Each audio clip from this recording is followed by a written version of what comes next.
The story opens with British ecologist Adam Hitchens relocating to rural Ireland with his wife Claire, their infant son Finn, and their loyal dog, Iggy. Their new home sits on the edge of an ancient forest slated for deforestation. Before the trees are cut down, Adam hopes to gather valuable research material. While Claire busies herself with fixing up the old house, Adam ventures into the dense woods, bringing along Finn and Iggy. It isn't long before he notices something strange, a thick, dark slime coating the trunk of a tree. Curious, Adam scrapes a sample of the substance, only to realize that Iggy has wandered off. Calling for the dog proves useless. When Iggy doesn't respond, Adam follows his trail, accidentally dropping Finn's pacifier into a nearby stream. He eventually finds Iggy barking furiously around what looks like an abandoned, half-finished structure deep within the forest. Its skeletal frame is overrun by grass and debris, and in one dark corner lies a dead animal, twisted unnaturally against the wall. Approaching with caution, Adam dons gloves and inspects the carcass through a magnifying glass. A long, deep wound across its back oozes the same slimy substance he found on the tree. Meanwhile, back at the house, a familiar car pulls up, Colm Donnelly and his son. Claire sighs, clearly dreading the visit. It's not the first time Colm has shown up uninvited. He's wary of Adam's presence in the forest, warning yet again that his research is both illegal and dangerously unwise. Colm insists Claire persuade Adam to visit him for a serious talk before sundown. Reluctantly, Claire agrees, hoping to get rid of him. Once Colm drives off, Claire heads inside, only to be startled by Adam, who's already back from the woods, entering through the rear door, thrilled with his latest findings. Caught up in his excitement, he barely notices her concerns, but promises to smooth things over with the neighbor later. That evening, Adam peers through his microscope at the collected samples, growing intrigued. Under magnification, he watches in fascination as one cell appears to infect another, the second cell gradually transforming to mimic the first, as though it's been taken over. Upstairs, Claire tucks baby Finn into bed when she notices black slime dripping from the ceiling, landing on the baby's blanket. Alarmed, she asks Adam to check the attic. He climbs up to investigate, but becomes distracted by a dusty stack of old records, failing to notice the slimy, hair-like growth spreading along one corner of the attic wall. He reassures Claire it's probably just humidity causing the leak. Still energized by his research, Adam later shows Claire a disturbing image of cordyceps, a parasitic fungus that invades an ant's body, essentially turning it into a puppet. A real-life horror capable of hijacking a host's mind and body like a Trojan horse. Wait a second. If you're enjoying this story so far, don't forget to hit that like button and subscribe. It really helps me keep bringing you more amazing content like this. All right, let's get back to the movie. As the evening settled in, Adam and Claire found themselves in an oddly intimate conversation. Adam, fascinated by fungi, eagerly described how certain spores could infiltrate a host, controlling it completely and using it to spread the infection throughout a colony. Claire was visibly disgusted by the subject, but Adam's enthusiasm was almost contagious. Their conversation took a flirtatious turn, and for a brief moment, the tension between them softened. But the mood was shattered when the sound of Finn crying echoed through the baby monitor.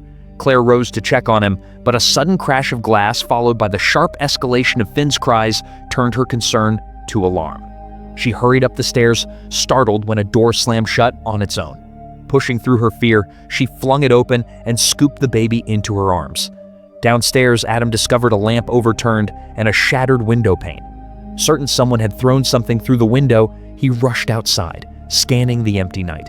Convinced it was retaliation from Colm for missing their earlier meeting, Adam felt a chill creep in.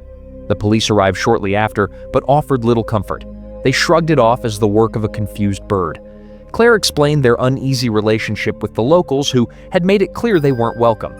The officer, lowering his voice, spoke of the old forest superstition, of the Hallow, an ancient race of fairies, goblins, and other beings said to claim anything that trespassed in their domain.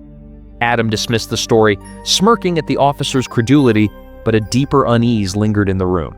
The officer mentioned Colm Donnelly again, recounting how his young daughter Cora vanished in those same woods, never to return. Colm believed she was taken by the creatures of the forest. Later that night, Adam resolved to gather evidence against Colm, still refusing to entertain such folklore. While photographing the broken window outside, he caught a fleeting glimpse of something in the undergrowth, two glowing eyes reflecting in the camera's flash. The sight lasted only a moment, but it was enough to unsettle him. Iggy, their dog, was especially agitated, growling toward the shed. When Adam cautiously approached, he thought he heard a faint, human-like whimper. Inside, the shed appeared empty, filled only with old junk. Yet as Adam turned to leave, the door quietly swung open again. From within, the unmistakable sound of a baby's cry drifted out. The next morning, Adam assured Claire he'd fix the window and confront Colum. While he took Finn into town, Claire remained at home with Iggy. While tidying up, she noticed something alarming. The black slime had thickened into a grotesque, fungal growth on one of Finn's sheets. Unaware of this, Iggy continued fixating on the dense bushes outside before disappearing into the woods. In town, Adam faced wary stares as he visited the glazier, Thomas. The old man revealed that he knew of Adam's work and spoke bluntly about supernatural forces. Thomas insisted that the supposed bird was a manifestation of the Hallow, creeping into Adam's home just as it had the surrounding forest. He agreed to repair the window, but warned it would do little good without proper protection. The old iron fittings. Back at the house, Colum and his son appeared unannounced, startling Claire. Clearly angry, Colum scolded her for ignoring his warnings. Claire nearly broke down as he reached into his pocket, fearing the worst, but instead he pulled out a battered old book, leaving it silently on the table before walking away. On Adam's drive home, fate almost intervened. Distracted while picking up a toy, Adam nearly struck Colum walking along the road. Both men locked eyes in a brief, hostile exchange before continuing their separate ways. As Adam's car wound through the shadowy forest, strange things began happening. The radio distorted, a cassette jammed in the player, and the car's dashboard flickered wildly. The steering wheel fought against his grip, causing the vehicle to lurch from side to side. Adam slammed on the brakes, bringing the car to a sudden halt. The freshly repaired window shattered again with the force, and now the car refused to start. As he popped the hood to investigate, the sense of foreboding thickened. It was clear now that something far older and far darker than superstition was at play. Adam notices the trunk is filled with slime and heads to the back to grab a tool, but something suddenly shoves him, slamming the lid shut. When he wakes, it's nighttime. Trapped inside the trunk, he hears the baby's cries from the back seat. The car is under siege. Something massive and unseen pounds against the vehicle, shaking it violently. Shadows flicker past the windows, huge and fast, while the doors rattle and slam as if something is desperate to get in. In a panic, Adam tears a hole in the seat cover, reaches through, and pulls the baby into his arms. Grabbing a flashlight, he escapes the car. Whatever had attacked them seems to have vanished, but the car bears deep claw marks. Iggy's barking echoes through the night, guiding Adam back home. Still convinced Colum is responsible for everything, Adam storms inside, rifle in hand, and tells Claire to call the police. Claire is alarmed to see him armed, but Adam insists it's for protection. As they head upstairs, the house plunges into darkness and the windows shatter one after another. Adam instructs Claire to lock herself and the baby in the bedroom while he carefully makes his way downstairs with the rifle. Strange flashes of light flicker from one of the rooms, and as he cautiously opens the door, a high-pitched screech pierces the air. He fires, but finds the room empty. The screech was the creaking door, and the flashes came from his own camera, set off by the chaos. It's clear the house has been turned upside down. Furious, Adam curses Colum's foolishness and mocks the strange book he gave them. Claire, though frightened, convinces Adam that no matter who's to blame, it's too dangerous to stay. They hurriedly gather what they can and go searching for Iggy. Adam finds the dog in the shed, wounded, blood-soaked, and clutching something in his mouth, one eye red and swollen. Blaming Colum yet again, Adam collars the dog and rushes his family toward the car. But just as they reach it, Iggy grows restless, breaks free, and bolts into the woods. The couple hears his barks turn to agonized whimpers, followed by the grisly sound of flesh being torn apart. Desperate to escape, they try to start the car, now coated in a thick layer of sticky, filament-like slime. Then Claire freezes in terror. Out of the trees, several monstrous shapes crawl rapidly toward them. Claire slams on the accelerator, and the engine sputters to life. But just as she's about to move, Adam lowers the hood, revealing a line of horrific creatures behind him. Claire's screams alert Adam, who jumps inside, and they speed toward the highway. The creatures chase after them, hurling slime and shattering the rear windows.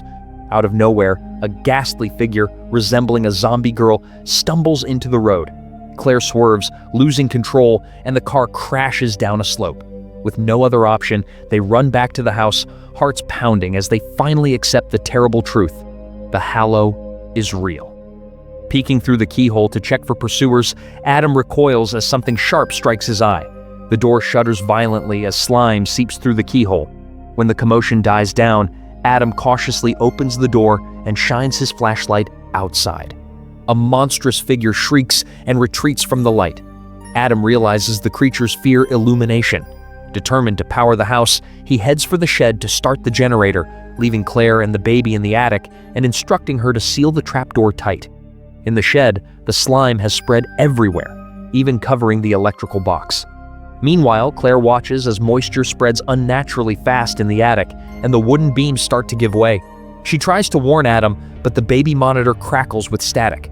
Gripping the trapdoor, Claire steels herself as a sticky, clawed hand bursts through the wood, blindly feeling for her face. More creatures swarm the roof, punching holes in the shingles.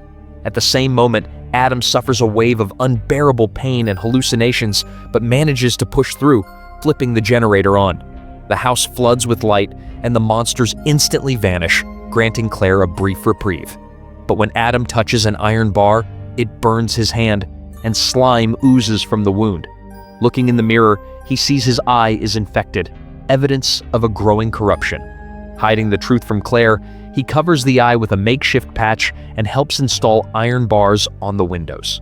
Claire, growing uneasy, notices Adam won't touch the iron and asks why he's so certain it will work. Later, as one of the creatures appears at the window and fails to break through, her suspicion deepens. Adam explains the generator won't last much longer. He places the baby inside a cabinet, leaving a monitor with him. Claire isn't comfortable with the plan, but reluctantly agrees. Alone, Adam scours the old book about the Hallow and finds a chapter detailing the phenomenon of a changeling, a fake child left by the creatures. As Claire's unease mounts, she moves to quietly check on the baby. But when she opens the cabinet, she lets out a horrified scream as a monster snatches the child and slips away through the slime-corroded walls. Frantic, Adam and Claire chase Finn's cries through the house, knowing they've stepped fully into the horrors of the Hallow. Adam finally tracks down the kidnapper, finding them in the attic. Just as he's about to reclaim his son, a monstrous claw bursts through the roof, slashing across Adam's face. Staggering back, he falls through the trapdoor, crashing hard onto the floor below. Above, the creature vanishes into the night, taking little Finn with it. Without hesitation, Claire bolts after them, using the baby monitor's faint signal to navigate the dark forest. Meanwhile, Adam struggles to gather his strength, tending to his injured leg while fighting the infection rapidly overtaking him. Claire's desperate search leads her to a lake where she spots Finn's tiny blanket floating on the water. Without a second thought, she dives in and surfaces moments later with the baby clutched in her arms. The creatures lurk silently within the trees, but none of them move to stop her. Back at the house, Claire hesitates as Adam reaches for the baby, uncertain whether to trust him, but she relents, placing Finn in his arms. Almost immediately, she regrets it. Adam begins muttering that this isn't their child, claiming it's a changeling. Claire recalls the old story of the ants and tries to reason with him, warning that the fungus is clouding his mind. But Adam is relentless, pressing a nail against his own forehead and insisting it's a false child. Just as Claire moves to defend herself, she strikes him and grabs the baby. When she looks again, Adam's face appears heartbreakingly normal. Terrified, Claire flees to the shed, locking herself inside. Adam follows, speaking through the door in a voice that's steadily shifting, warning her that the creatures would never have given back the real Finn so easily. His words, though increasingly unhinged, carry a terrifying logic. Peering through the cracks, Claire watches in horror as his face begins to twist and change. Adam breaks through the door, and she fends him off with the beam of a flashlight and a long scythe. His body writhes with painful spasms, fungal growths sprouting from his skin. Claire feels a moment of pity, but is forced to fight him off when he grabs at her. She escapes, taking a camera with her into the night. In the crumbling construction site nearby, Adam, now visibly transformed, presses on with a flaming scythe. Along the way, he finds poor Iggy, also overtaken by the infection. The forest creatures close in, but the fire's glow keeps them at bay. Meanwhile, Claire races through the woods, seeking refuge at a neighbor's house. But Colum, rifle in hand, turns her away, terrified she'll bring the monsters to his door. Back in the forest, Adam stumbles upon an unfinished structure and inside finds a girl in the final stages of transformation. Cora, Colum's missing daughter. In her arms is a baby. Adam realizes it's the real Finn. Cora slowly reveals the pacifier lost earlier in the stream. When Adam reaches out, Cora snarls at him, feral and unrecognizable. Claire, still lost in the woods, uses the flash of her camera to light her way and keep the lurking creatures at a distance. But as the battery runs low, she's surrounded. The camera's final flashes reveal monsters perched in the trees above. In her panic, she stumbles and falls into a lower clearing, more exposed than ever. As the beasts close in, the camera dies. And then, a voice. Adam, still barely alive, appears holding a baby, insisting it's their real Finn. Claire is horrified at his state and his eerie control over the creatures around him. To her horror, both babies are identical. Adam pleads with her to make the switch, fighting off the creatures with every ounce of his remaining strength. One of them drives a claw through his back. Knowing she has no time to decide, Claire sets down one baby and picks up the other. As dawn breaks, Adam clings to life just long enough to see the sun's rays strike the abandoned child. In the light, it reveals its true form, a withered, rotting changeling that crumbles to dust. A single tear escapes Adam's eye before he takes his final breath. Claire returns home, baby Finn safely in her arms. In the film's final scene, the forest begins to be cleared. But as a truck laden with freshly cut logs rolls away, we see the unmistakable sheen of black slime coating the wood, a lingering hint that the horror isn't entirely gone.